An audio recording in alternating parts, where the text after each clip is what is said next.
Dios le bendiga a cada uno de nuestros amigos, nuestros hermanos, una vez más, deseándole feliz año nuevo, que este año sea de grandes bendiciones espirituales y materiales para usted y su familia, y que Dios nos permita seguir, estar haciendo su voluntad y su obra. La gloria y honra para nuestro Padre Celestial. Vamos a tener el mensaje de esta palabra, Filipenses capítulo 3, a la altura del verso 4. Dice, la palabra se lee bajo la comunión del Padre, del Hijo y del Espíritu Santo. Amén. Aunque yo tengo también de qué confiar en la carne, si alguno piensa que tiene de qué confiar en la carne, yo más.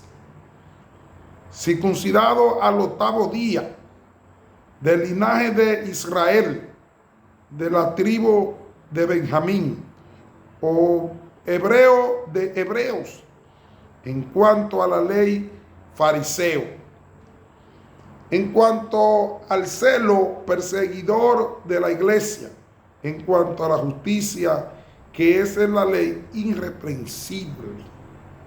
Pero cuántas cosas eran para mí ganancia, las he estimado como pérdida por el amor de Cristo. Y ciertamente aún estimo todas las cosas como pérdida por la excelencia del conocimiento de Cristo Jesús, mi Señor, por amor del cual le he perdido todo y lo tengo por basura para ganar a Cristo. Gloria a Dios. Gracias, Padre, por tu palabra. Padre, esta hora en el nombre de Jesús vengo ante tu presencia una vez más, poniendo este mensaje en tu mano, Señor, que sea tú sanando, libertando, aumentando nuestra fe cada día más a través de tu palabra. Te lo pido en el nombre de Jesús, y que yo sea un mero instrumento tuyo para la gloria y honra tuya. En el nombre poderoso de Jesús, este mensaje está en tu mano. Amén. Hermano, el apóstol Pablo le escribió esta carta a los creyentes que estaban en Filipo, y él desde la prisión estaba escribiendo esta misiva. Y Pablo, bajo este tema, le puso a esta carta: prosigo al blanco.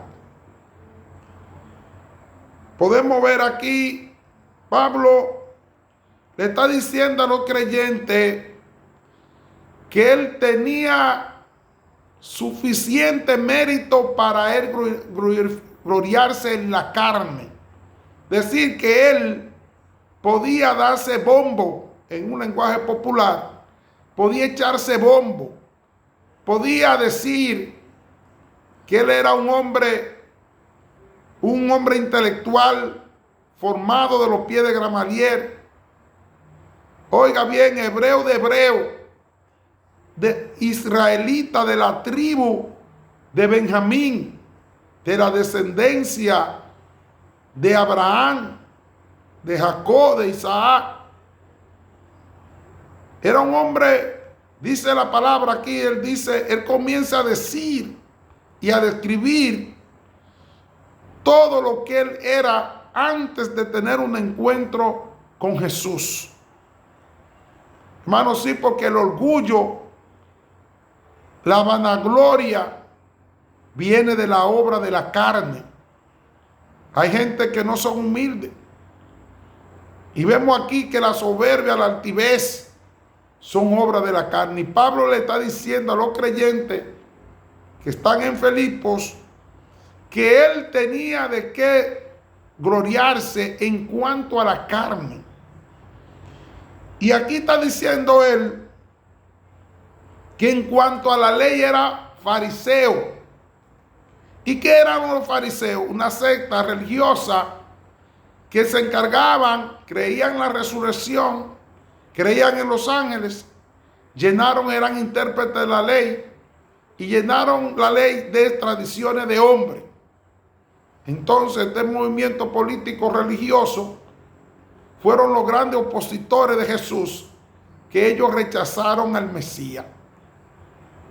Contrario a los saduceos, que era una secta religiosa de la cúpula, de los poderosos, los sumos de la aristocracia, de los que tenían recursos económicos, de la élite.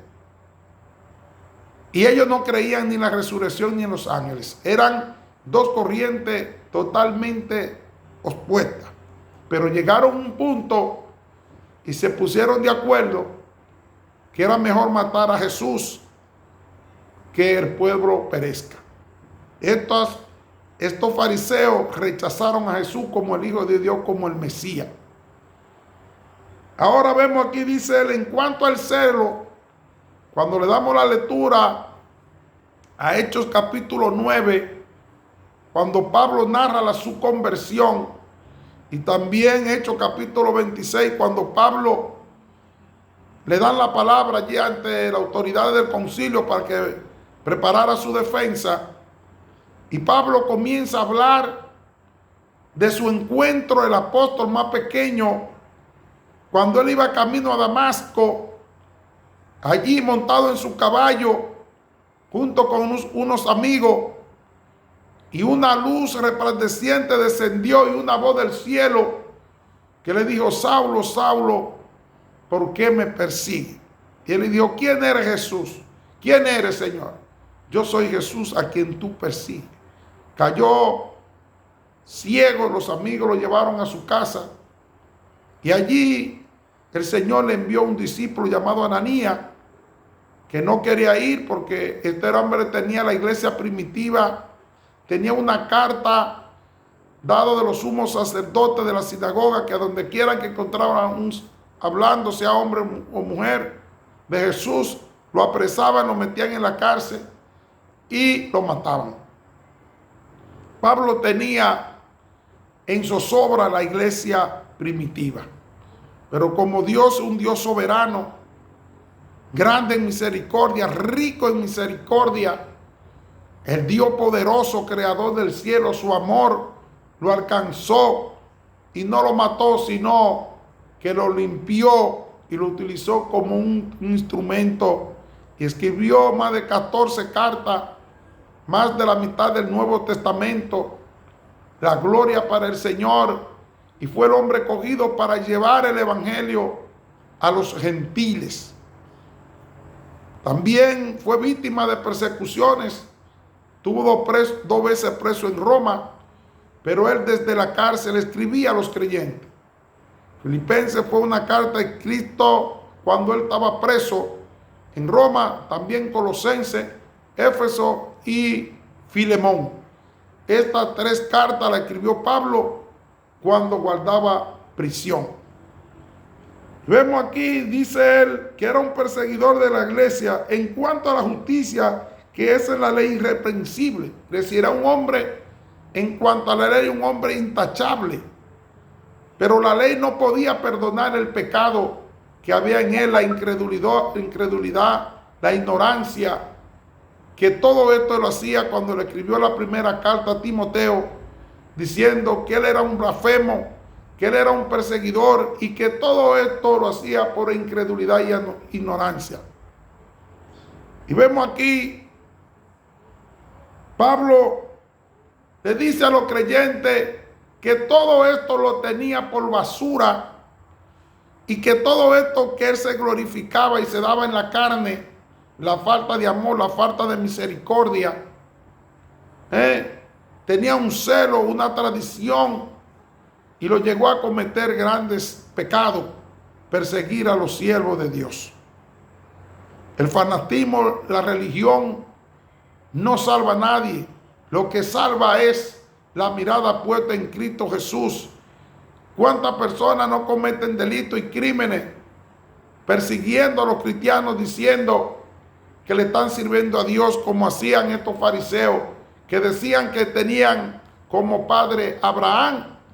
Sin embargo, como Jesús le dijo que su padre no era Abraham, porque su padre hubiese sido Abraham, hacían las obras de Abraham, porque Abraham creyó en Dios y le fue contado por justicia en Génesis 15:6.